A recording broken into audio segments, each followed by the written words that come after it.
The trial of Father Michael O'Reilly, which began on October 2nd, 2010, captivated not only the small town of Saintsville, but the entire nation.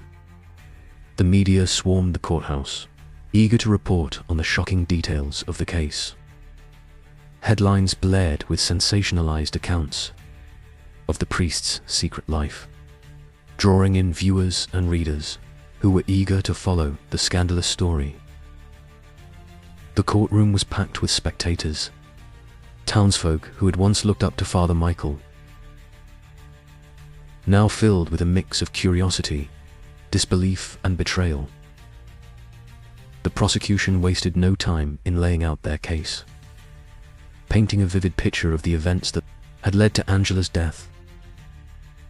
Prosecutor James Vickers, a sharp and relentless attorney, methodically presented the evidence that had been painstakingly gathered. During the investigation, the prosecution's opening statement was damning. Vickers detailed how Father Michael, a man sworn to celibacy and moral integrity, had secretly engaged in a sordid affair with Angela, a married woman. He outlined how Michael's obsession with B had driven him to seek out Angela after his previous partner left town, eventually leading to the tragic events of March 8th. Vickers emphasized that Angela's death was no accident, but a cold-blooded murder committed out of fear and desperation. Key testimonies followed, each one adding weight to the prosecution's case. Clara, Angela's best friend, took the stand and recounted the conversation she had with Angela just days before her death. Clara's voice trembled as she described Angela's fear and her decision to end the affair with Michael. Her testimony was powerful, as it not only provided a motive for the murder, but also painted Michael as a man capable of extreme actions. When cornered, the forensic experts were next, presenting the scientific evidence that linked Michael to the crime.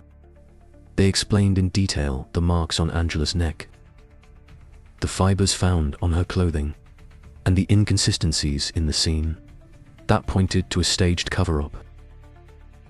The prosecution left no stone unturned, ensuring that the jury understood how each piece of evidence contributed to the conclusion that Michael had intentionally killed Angela. Throughout the trial, Michael's defense team struggled to counter the overwhelming evidence.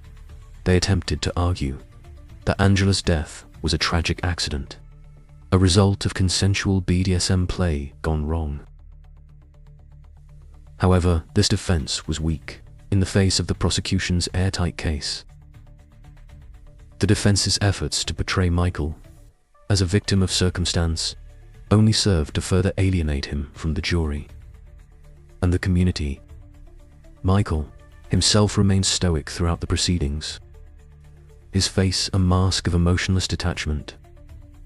This demeanor, rather than garnering sympathy, only deepened the perception that he was a man without remorse, a man who had coldly taken a life to protect his secrets.